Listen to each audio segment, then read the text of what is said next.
पद्मं पादं च स्थानकं च शिष्यं तन्तोटकं वातिकर्णया सद्गुरुं सम्पदमान्तोऽस्मि श्रुतिस्मृतिपुराणानामालयं करुणालयं नमामि भगवत्पादं शङ्करं लोकशङ्करम् शङ्करं शङ्कराचार्यं केशवं बादरायणं सूत्रभाष्यकृतो वन्दे भगवन्तो पुनः पुनः नित्यं शुद्धं निराभासं निराकारं निरञ्जनं नित्यबोधचिदानन्दं गुरुब्रह्मं नमाम्यहम् ईश्वरो गुरुरात्मेति मूर्तिभेदविभागिने व्योमवद्व्याप्तदेहाय दक्षिणामूर्तये नमः। गुरुर्ब्रह्मा गुरुर्विष्णु गुरुर्देवो महेश्वरः गुरुः साक्षात् परं ब्रह्म तस्मै श्री गुरुवे नमः। काले आपणे विचार कर्यो कि चित्त शुद्धि केवी रीते करवी। तो पहला तो आपणे ए जोयुं कि जे आपणा अनावश्यक विचार छे एने केवी रीते रोकवा अने ए चित्त शुद्धिનું જે પરિણામ છે એ થયા પછી બી તમારી એનામાં સુખ કે આનંદની આસક્તિ ના હોવી જોઈએ. તો એના દ્વારા આપણે પરમાત્માનું કૃપા અને પ્રેમ સંપાદન કરી શકીએ. તો પહેલા આપણે વિચાર એ કરવાનો કે ચિત્ત છે શું. તો ચિત્ત છે એની ચાર પ્રક્રિયાઓ ક્રિયાઓ છે અલગ અલગ. જ્યારે સંકલ્પ વિકલ્પ કરે એટલે એક વિષય પરથી બીજા વિષય પર ભાગાભાગ કરે તો એને આપણે મન કહીએ છીએ. એ જ ચિત્ત જ્યારે વિચાર કરે સારું શું છે ખરાબ શું છે, ખરાબનો ત્યાગ કરીને સારાને ફોલો કરવાનો પ્રયત્ન કરે તો આપણે એને બુદ્ધિ કહીએ. પછી આપણે જે કંઈ કર્મો કરીએ છીએ તો આપણે એના સંસ્કાર સંચિત કરીએ છીએ. આસક્તિયુક્ત જે આપણા કર્મ થાય તો કોઈ કર્મથી આપણને દુઃખની પ્રાપ્તિ થાય તો દુઃખના સંસ્કાર સંચિત થઈ જાય. કોઈમાં તમને સુખ છે કે આનંદની અનુભૂતિ થાય તો એ તમે સુખના સંસ્કારો સંચય કરી. અને તમને જે કાંઈ સુખ મળ્યું છે એ છીનવાઈ ન જાય એનો જે એક ભય રહે. આપણે શરીરની આસક્તિ હોય તો મૃત્યુનો ભય રહેશે, ધન હોય તો એ ક્યાંક જતા રહેવાના. તો એ જે ભય છે એના વિશે રાગ દ્વેષ અને ભય એ ત્રણેયના સંસ્કારો સંચય આપણા ચિત્તની અંદર થતા. અને એનું કારણ છે કે આપણો અહંકાર. તો જે હું કરું છું એ જે મારો જે પરમાત્માથી આપણે અલગ પોતાને અનુભવ કરીએ છીએ જીવ ભાવ છે એને અહંકાર કહેવાય. તો આ ચાર ક્રિયાઓ છે ચિત્તની: મન, બુદ્ધિ, સંસ્કારાશય અને અહંકાર. તો આ ચાર ભેગા થઈ અને ચિત્ત એક ચિત્ત છે એનું આ ચારે કાર્ય છે. તો એ જે સંસ્કારો છે એના પછી આવરણ આપણા ચિત્તની અંદર પડતા.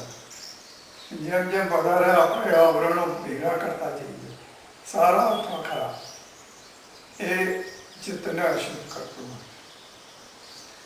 તો એ મલિનતા છે એને દૂર કરવા માટે થઈને આ બધા પ્રયત્નો છે. તો ચિત્તની આપણે કાલે વ્યાખ્યા તો જોઈ, હવે આપણે આગળ જોઈશું શું કહેશે.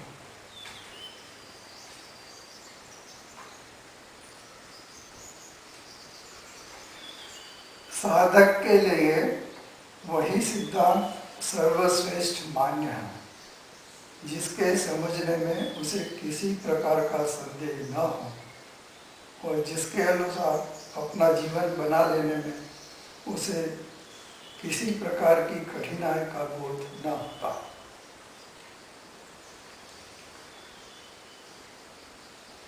तो साधकना માટે જે સર્વશ્રેષ્ઠ સિદ્ધાંત છે એ તમે સારી રીતે અને આસાનીથી મનમાં સંદેહ વગર તમે જે સમજી શકો અને એ પ્રમાણે તમે તમારા જીવનનું પરિવર્તન કરી શકો.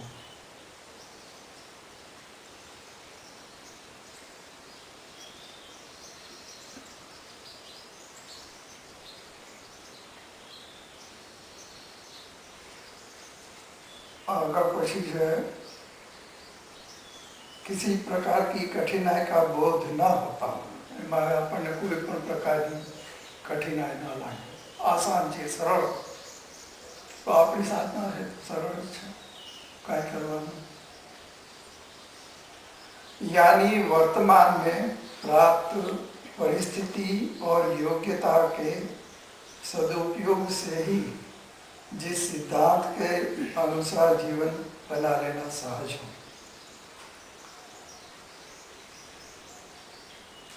तो जे कई परिस्थिति आपने प्राप्त थई है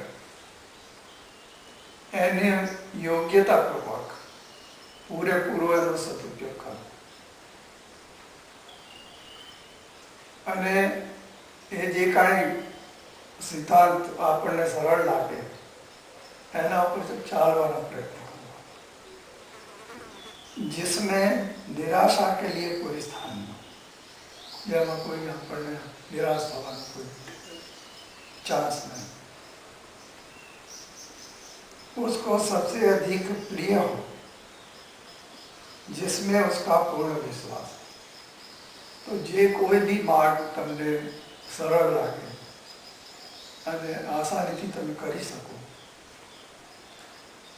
એની અંદર પૂરેપૂરો વિશ્વાસ રાખી અને આપણે પ્રયત્ન કરવો है આપણું કામ.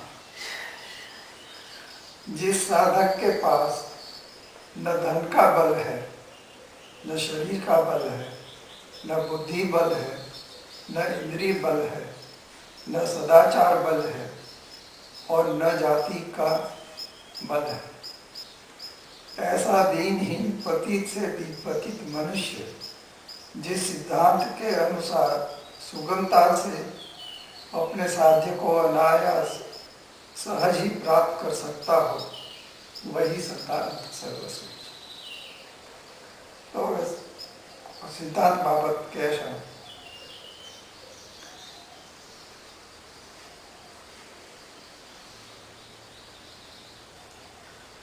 जिस साधक के पास धन का बल न हो, हमारे पास अगर धन न हो तो भी कोई चिंता नहीं बात नहीं.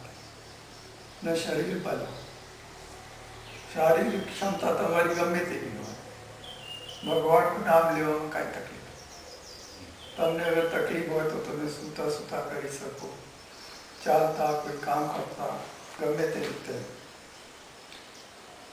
ન બુદ્ધિ બલ हो, એવું નહીં કે ભાઈ તમારી પાસે ગ્રેજ્યુએશનની ડિગ્રી છે તો જ તમે કરી શકો એવું. આ તો જે અંગૂઠા છાપ હોય એ બી શ્રદ્ધાપૂર્વક અને વિશ્વાસથી કરે. ન ઇન્દ્રિય બલ हो, તમારી ઇન્દ્રિય એટલે તમે અગર બીમાર હોય કે કોઈ સદાચારનું બલ તમારી પાસે ના હોય.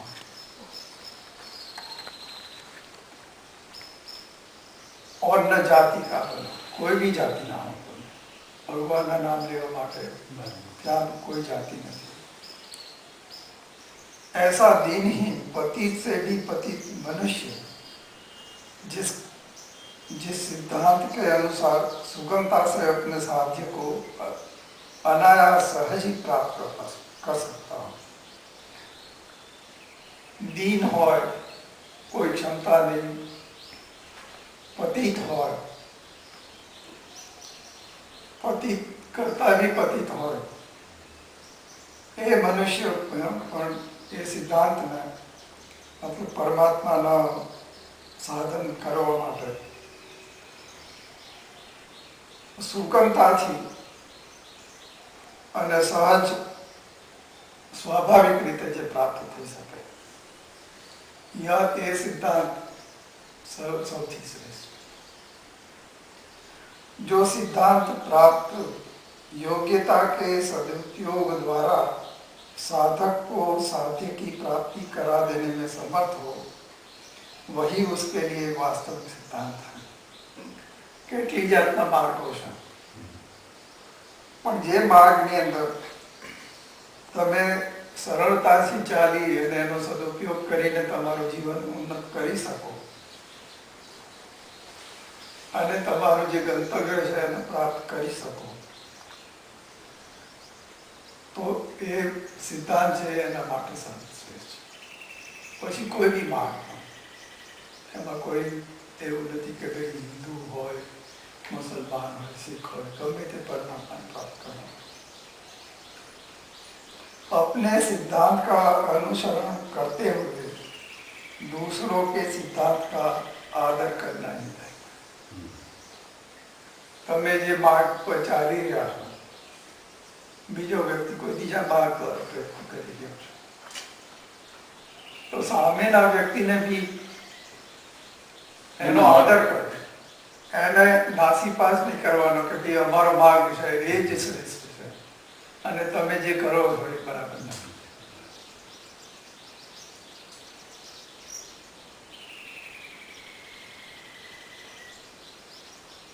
क्योंकि धर्म सभी सिद्धांतों का समूह है। तो धर्म है जे सत्य है ये तो बधे एक ज छे, एने अलग अलग रीते विद्वानों से એની પરિભાષાઓ કરતા હોય છે અને અલગ અલગ માર્ગોની સ્થાપના કરતા, બાકી સત્ય છે તો એક જ છે। ગમે તે હોય, તમે ગમે તે જાતિના હોય, ગમે તે ધર્મ સંપ્રદાયના હોય, દરેક એક જ ગંતવ્ય તરફ આપણને લઈ જાય, પણ એના માટે ચિત્ત શુદ્ધિ છે એ મુખ્ય છે। કારણ કે જ્યાં સુધી તમારી ચિત્ત શુદ્ધિ નહીં થાય ત્યાં સુધી તમે એની ડેપ્થ છે, એની જે ઊંડાઈ છે, ગહેરાઈ છે, એને તમે પ્રાપ્ત ન કરી શકો। આ ઉપર ઉપર તરવા જેવું છે। તો એક તો નિરંતરતા હોવી જોઈએ સાધનની અંદર, પછી આપણને પૂર્ણ શ્રદ્ધા હોવી જોઈએ કે ભાઈ આપણે જે કરી રહ્યા છીએ એ બરાબર, અને ગુરુદેવ દ્વારા જે પ્રદત્ત સાધન હોય અને ઈશ્વરમાં પૂર્ણ શ્રદ્ધા રાખી અને સમર્પણયુક્ત એ સેવાભાવ, આપણે કાલે વાત થઈ હતી, તો સેવા સમજી અને કરવાથી આપણી ચિત્તની શુદ્ધિ છે એ સરળતાથી થઈ શકે। નહીં તો આપણે સાધન ભજન કરતા રહીએ અને કાંઈ પ્રગતિ પેલા કાંચીની ગાણીના બળદની માફક ત્યાં ક્યાં કર્યા। હવે બીજો એક પેરેગ્રાફ છે, किसी भी कर्म की शुद्धि के लिए यह जानना परम आवश्यक है कि उसका उद्गम स्थान क्या है, अर्थात कर्म की उत्पत्ति कहाँ से होती है।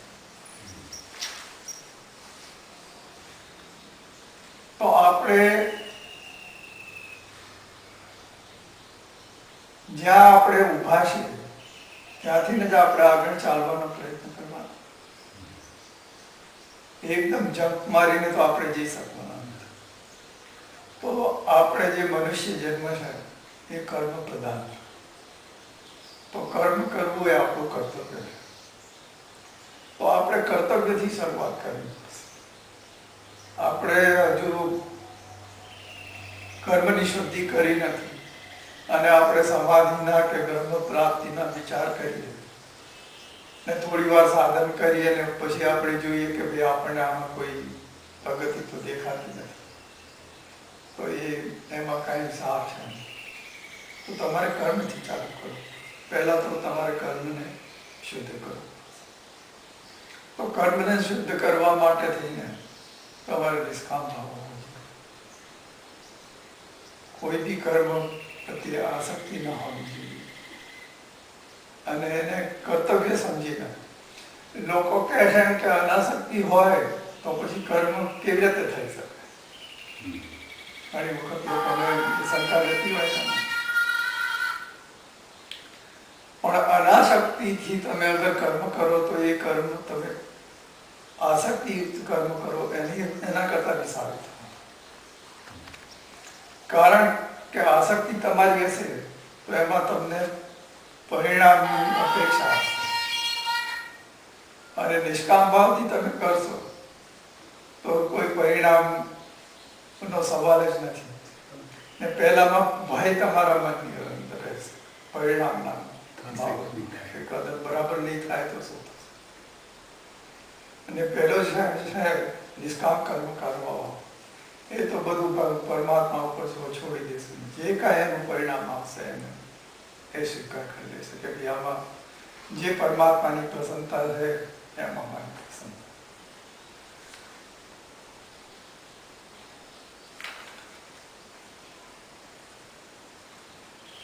તો કર્મની उत्पत्ति ઉપર પછી આગળ કહે છે कि विचार करने पर मालूम होगा कि कर्ता के भाव और संकल्प से कर्म होता है.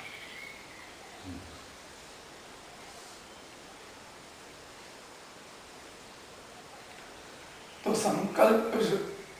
संकल्प से ये क्यारे उठे थवाना જ્યારે આપણે ચિત્તની અંદર એના સંસ્કારો બેઠેલા છે તો એ સંકલ્પનો રૂપ લેશે.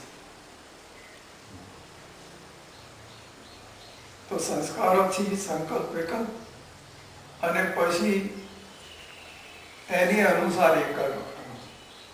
તો સારા ભાવ તમારા સંસ્કારના ભાવ ઉત્પન્ન થશે તમારા ચિત્તની અંદર તો તમે સારું કાર્ય કરો.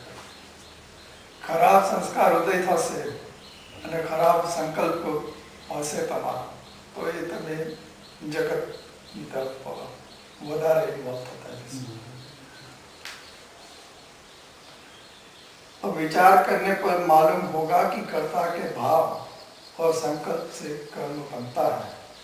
अर्थात पहले कर्ता किसी भाव से भावित होकर स्वयं कुछ बनता है.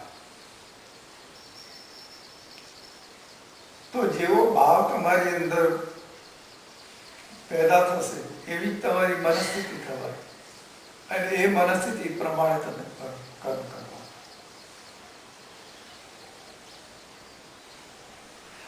तब उसके अनुसार संकल्प और कर्म की उत्पत्ति हो. भाव पैदा થશે સંસ્કારોના કારણે એટલે પછી એ તમારા સંકલ્પની અંદર દ્રઢીભૂત થશે અને એના દ્વારા પછી તમારે કર્મ કરવાની પ્રેરણા કે કર્મની ઉત્પત્તિ તમારા चित्तમાં થશે.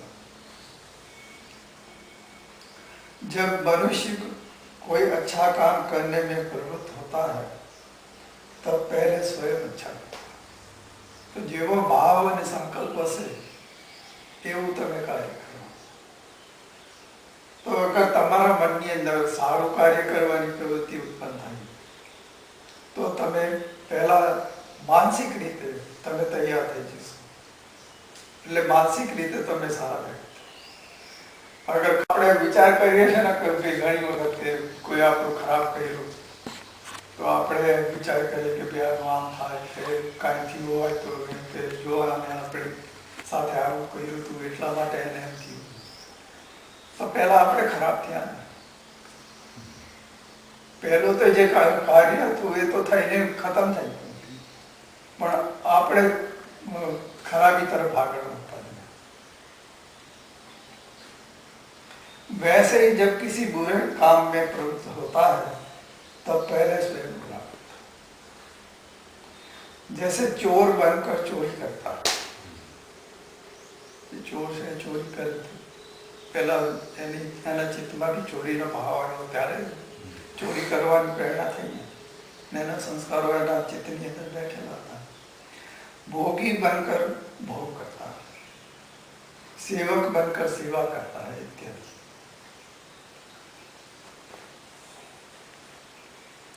अतः यह सिद्ध हुआ कि क्रिया की शुद्धि के लिए साधक को पहले अहम भाव को शुद्ध करना परम आवश्यक है. तो आनेથી એ સિદ્ધ થાય છે કે કર્મની શુદ્ધિ માટે સાધક કે પહેલા અહમ ભાવને, કારણ કે અહંકાર છે એ જ બધાનું મૂળ કારણ છે. તો અહંકારને શુદ્ધ કરવા માટે થઈ અને સાધના જ્ઞાન છે, સેવા, સાધના અને સેવા. પણ સેવામાં બી મેં ગઈકાલે કીધું એવી રીતે અગર તમે ધ્યાન ન રાખો तो सेवानो भी अहंकार, અને એ અહંકાર વધારે પતન તરફ લઈ જવામાં.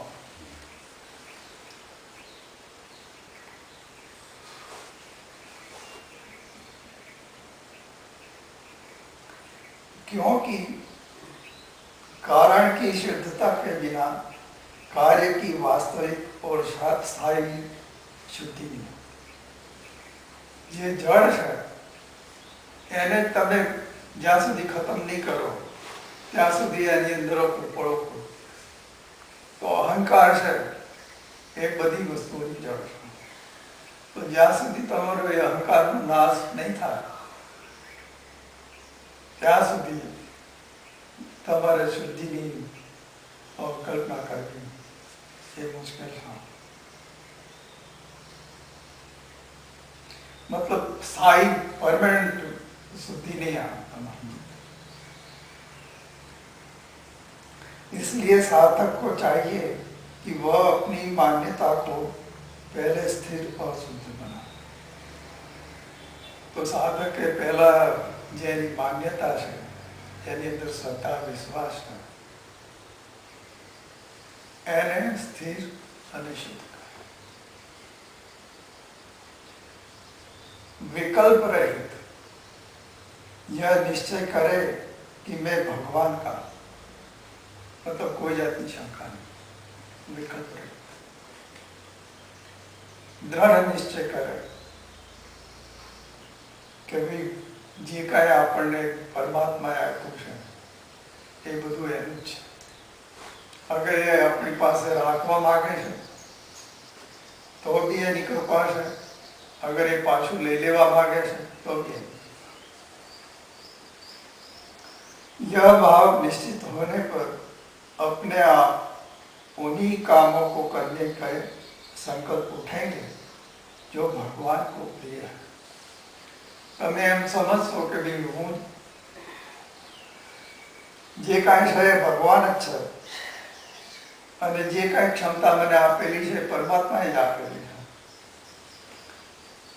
એ ભાવ તમારા મનની અંદર દ્રઢ થઈ જશે એટલે પછી તમારા મનની અંદર સ્વાભાવિક રીતે સારા કામ કરવાના સંકલ્પ આવશે. અને જે કાંઈ ભગવાનને પ્રિય હોય એ કરવાનો તમે પ્રયત્ન કરશો. जो भगवान की प्रसन्नता के लिए करना आवश्यक है, तो भगवान की प्रसन्नता तो आ दरेकनी अंदर परमात्मा तो बैठेलो છે. તમે અગર એને કાંઈ એવું કહેશો કે જે એના હૃદયને ઠેસ પહોંચે તો એને એની જે દુઃખ કે જે કાંઈ છે એ બી તો ઈશ્વરનું છે.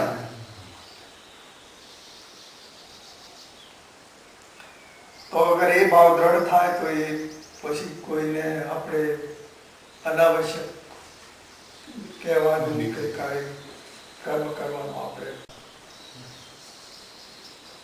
એના માટે અલગ प्रयत्न करवानी जरूरी. साधक जिस वर्ण आश्रम परिस्थिति में रहता हो उसे तो भगवान की नाट्यशाला का स्वांग समझे और उस स्वांग के अनुसार जब जो कर्म करना आवश्यक हो उसे खूब उत्साह सावधानी और प्रसन्नता पूर्वक करता है. ધારો કે આપણે બ્રાહ્મણ જ્ઞાતિની અંદર પહેલાથી ક્ષત્રિયમાં કે વૈશ્યમાં કે શૂદ્ર કે સંન્યાસી ગમે તે હોય તો એ દરેકના જે પરિસ્થિતિમાં રહેતા હોય એને જેનું જે કાર્ય હોય એને એક પેલા નાટકનું રંગમંચ હોય એની વાપર જો તો આપણે નાટક જોઈએ ત્યાં સુધી આપણે ભાવમાં રહીએ પણ આપણને એ ખ્યાલ રહે છે કે આપણે નાટક જોઈ રહ્યા છે, વાસ્તવિક નથી, આ તો ખાલી એક દેખાવ.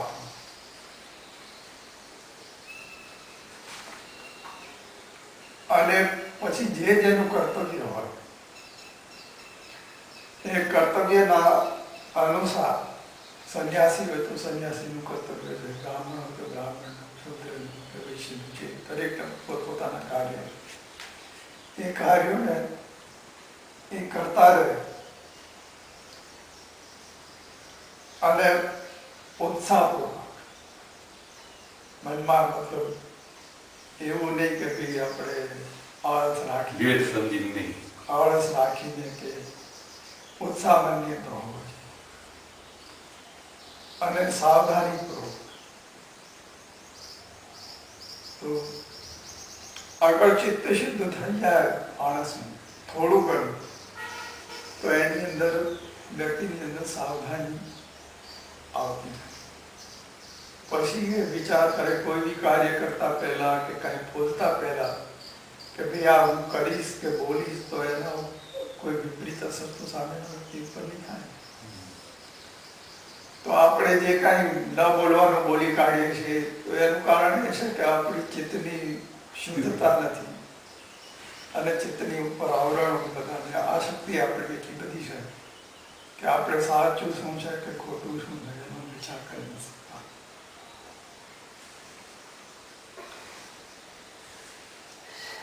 जब कर्म करना आवश्यक हो उसे खूब उत्साह सावधानी पूर्वक करता है परंतु उस अभिनय को अपना जीवन ना माने. नाटक में जो काम करवा वाला હોય એનું પાત્ર ભજવતો હોય પણ એનું જીવન તો અલગ જ હોય છે. એને બસ નાટકનું કાર્ય પૂરું થઈ ગયું એટલે એ પછી જે સામાન્ય વ્યક્તિ તો એના જેવું થઈ જાય. तो ये अभिनय ने पोतानु जीवन नहीं समझना अर्थात उसमें जीवन बुद्धि सद्भाव न रखे.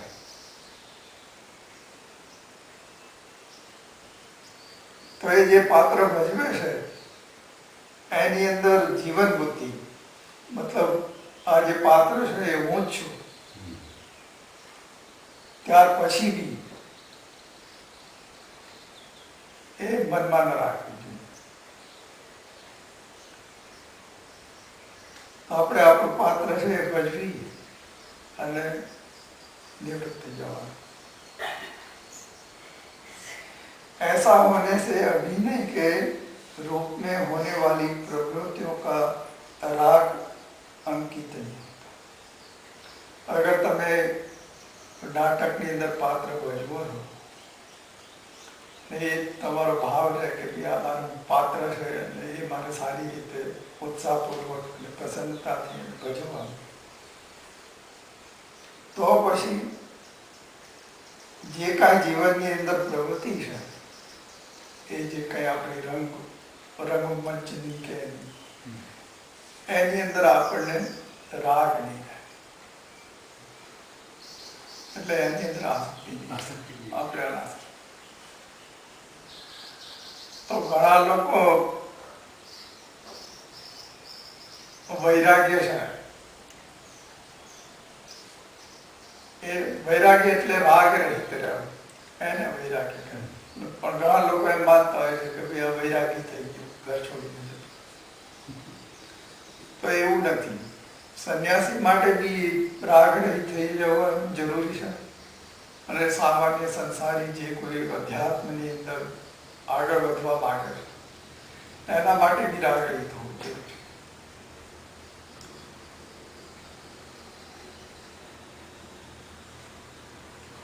राग अंकित नहीं होगा जिससे निर्वासना आ जाएगी. राग नहीं होगा तो कोई वासना नहीं होगी. और प्रत्येक प्रवृत्ति के अंत में स्वाभाविक ही प्रेमास्पद के प्रेम की प्रतीक्षा हृदय. જ્યારે તમારો રાગ નહીં રહે અને તમારું ચિત્ત છે એ નિર્વિષય અવસ્થાને પ્રાપ્ત થઈ જાય છે, એટલે પછી જે કાંઈ પ્રત્યેક તમારી અંદર પરિસ્થિતિ છે જીવનની, એની અંદર સ્વાભાવિક રીતે જ પરમાત્માના પ્રેમની પ્રતીક્ષા ઉદય થશે. એને પ્રાપ્ત કરવાની આપણી જે इच्छा है एक प्रबल होती है, क्योंकि अभिनय कला में यह भावना जागृत रहती है कि हमारे हिस्से में आया हुआ अभिनय ठीक ठीक पूरा हो जाने पर हमारे प्रेमास्पद हमें जरूर अपनाए. તમે અગર કોઈ સારો અભિનય કરો તો જે મેનેજર છે એ તમારા ઉપર પસંદ થઈ જાય ને તમને કોઈ એવોર્ડ આપશે કે કોઈ ઇનામ આપશે કે જે કાંઈ.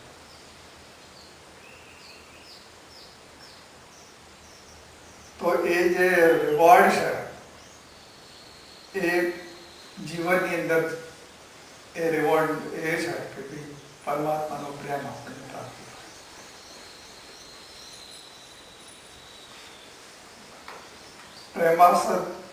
प्रेमास्पद हमें जरूर अपनाएंगे, हमसे प्रेम करेंगे. प्रेमास्पद की ओर से मिले हुए अभिनय से छिपे हुए राग की निवृत्ति होती है. तो આપણે સારી રીતે અભિનય જે કાંઈ કર્યો હોય તો પરમાત્મા આપણી અંદરથી જે છુપાયેલો થોડો ઘણો બી રાગ હોય, આસક્તિ હોય, એને दूर करना. राग का अंत होते ही अनुराग की गंगा स्वतः लहराने लगती. राग अगर તમારો આસક્તિ કે રાગ નહીં રહે તો પરમાત્મા પ્રત્યેનો આપણો જે અનુરાગ છે એ દિવસે દિવસે વધતો જશે.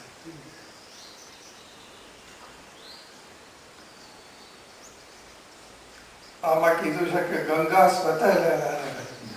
તો ગંગાનો જે પ્રવાહ છે એ નિરંતર વહેતો રહેતો હોય, એ પછી કોઈ દાડો તૂટવાનો ચાન્સ નથી.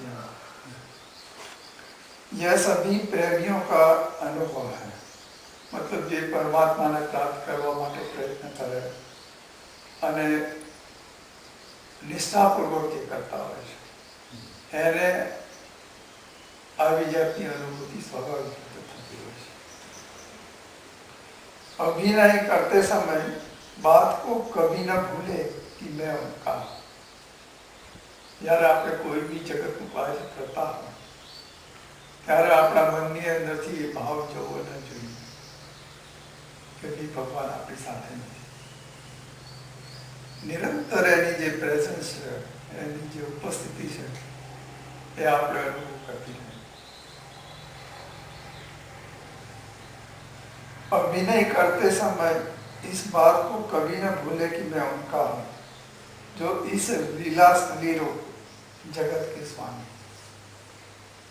आ जगत છે રંગમંચ જ છે ને એનો જે અભિનય પૂરો કરીએ ને જતા રહો। अतः मैं जो कुछ कर रहा हूँ या मुझे जो कुछ करना है वह उन्हीं की प्रसन्नता के लिए करना।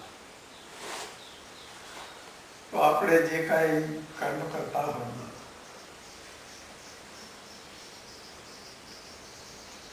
અથવા તો આપણે જે કાંઈ કરવાનું હોય એ આપણે એમ સમજવાનું કે આ પરમાત્માની પ્રસન્નતા માટે।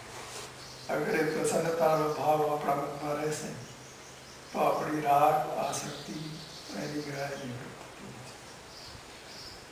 और इस अभिनय को प्रभु देख रहे हैं। तो आपने जो कई करी है एनो आपने ध्यान देवु है कि आपने गमे ते कर्म करिए आपके अंदर बैठो परमात्मा है, साक्षी रूप है। ये तो 24 कलाक हमें सुई जाओ तो भी ये तो जागृत ज रहेगा। तो ये भाव है। अहम भाव की शुद्धि के बिना यदि कोई मनुष्य कर्म की शुद्धि के लिए प्रयत्न करता है तो वह कोशिश करने पर भी कर्म को शुद्ध नहीं बना सकता। अगर तुम्हारा चित्तनी अंदर अहंकार बैठेलो है અને તમે કર્મ કર શુદ્ધ કરવાનો પ્રયત્ન કરો તો એ રીતે તમારું કર્મ શુદ્ધ નહીં। જ્યાં સુધી અહંકાર રહેશે ત્યાં સુધી કર્મની શુદ્ધિનો કોઈ સવાલ નથી। क्योंकि जहाँ कर्म की उत्पत्ति होती है जो उसका कारण है उसकी शुद्धि के बिना कर्म को शुद्ध कर्म की शुद्धि संभव।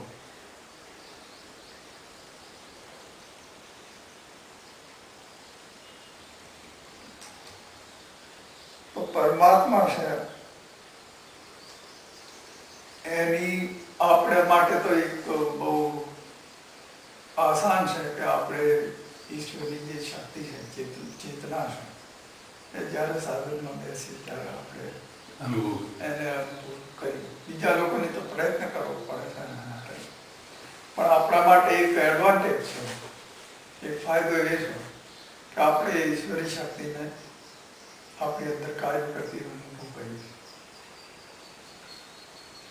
તો એ જે અનુભૂતિ સાધન દરમિયાન આપણને એની પ્રેઝન્સ એની ઉપસ્થિતિની જે અનુભૂતિ હોય છે એ સામાન્ય વ્યવહાર કરતા એ શક્તિની અનુભૂતિ રહે। તો એ અનુભૂતિ રહેશે તો કોન્સ્ટન્ટ તમારું જે લિંક છે એની સાથેનું જે જોડાણ છે એ તમારે 24 કલાક ત્યારે અગર એ સ્થિતિ તમને પ્રાપ્ત થશે તો પછી કર્મ અને સાધના તમે અલગ જ નહીં। બંને તમે જે કાંઈ કરશો એ તમે સાધના જ કરો છો એને, અને એનાથી તમારો અહંકાર છે એ બી ધીરે ધીરે નાશ। અહંકાર તો એક તો અશુદ્ધ અહંકાર હોય છે। અશુદ્ધ અહંકાર છે એ આપણને જગતની અંદર ઇન્વોલ્વ કરે, વિષયો તરફ લઈ જાય, આસક્તિ, રાગ, દ્વેષ। અને શુદ્ધ અહંકાર તો શુદ્ધ અહંકાર છે જે અશુદ્ધ અહંકાર છે એ રજોગુણ અને તમોગુણથી આવૃત રહેતો હોય છે, અને શુદ્ધ અહંકાર છે એ સત્વગુણ પ્રધાન હોય છે। તો એ સત્વગુણ પ્રધાન જે અહંકાર છે એ તમને પરમાત્મા તરફ લઈ જાય। તો રામકૃષ્ણ પરમહંસ એક તમે બધા ખ્યાલ વાંચતો હશે કે એક ઉદાહરણ આપતા કે એક વ્યક્તિ જંગલમાં પહેલા તો ચાલીને જતા યાત્રા કરતો હશે. તેમાં લૂંટારાઓની ટોળકી મળી. તો પહેલા એ બધા ભેગા થઈ અને એને પકડીને પછી એમ કે હવે એને લૂંટી લીધું જે કાંઈ. પછી કે હવે એક જણ કે આને આપણે મારી નાખ્યા, કારણ કે જીવતો રહેશે તો બીજાને જઈને કહેશે ને આપણે પકડાઈ જશે. તો બીજો એક લોટારો હતો, એને કીધું એનામાં થોડી દયા. તો એને કીધું મારવાથી શું ફાયદો, આપણે જે કાંઈ લેવાનું હતું એ તો લઈ લીધું છે, આપણે એમ કરીએ કે ઝાડની સાથે પાણી દઈએ. તો કે ઠીક છે. તો એને ઝાડની સાથે બાંધી દીધું. પછી જે કાંઈ માલ હતો એ લઈ અને લોકો ત્યાંથી જતા રહ્યા. તો એમાંથી એક લોટારો પાછો આવ્યો કે ભાઈ હવે આ તારું બધું લૂંટી લીધું, તને બાંધી લીધું, ભૂખો થશો તો મારી જઈશ, લે હું તને છોડીને પછી પેલો તો અજાણો હતો એટલે એને સાથે લઈ અને ગામ તરફ લઈ. પછી દૂરથી એને કીધું કે સામેલી વેપારી. તો પેલો કે ભાઈ તમે મારા ઉપર આટલી બધી મહેરબાની કરી, મને બાંધેલો તો છોડાયો, પેલા જે બારવા માંગતો હતો એને બી તમે ના પાડી. તો કે તમે મારા ઘરે આવો, તમે જમી કરીને પછી જજો. તો કે હું ના આવી શકું. તો કે કેમ? કે હું તો લૂંટારો છું, કે હું આવું તો મને ત્યાં લોકો પકડી પાડે. તો રજોગુણ છે એ તમને તમારો ટોટલી નાશ કરવાનો કરશે. એને બાજુ રજોગુણ છે એ તમને બંધનની અંદર નાશ, ને સત્વગુણ છે એ બંધનમાંથી તમને આવીને છોડાવશે અને તમારું જે ગંતવ્ય છે એ તમને બતાવશે. પણ એ ત્યાં નહીં આવી શકે, કારણ કે એ બી એક લૂંટારો. તો આ જે ત્રણેય ગુણો છે એ પ્રધાન છે, એના હિસાબે આપણે પછી તો જેમ જેમ સત્વગુણ આપણામાં વધતો જશે એમ પછી આપણે સારા વિચારો, સારું જીવન, બીજા કોઈ તકલીફ ના આવે. આ જે બધા આપણા ગુણો જે કાંઈ સાંભળતા આવ્યા છે એ ધીરે ધીરે વધતા જશે. બસ.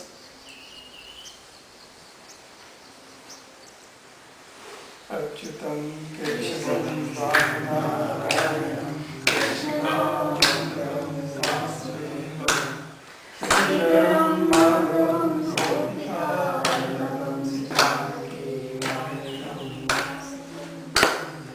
અચ્યુતમ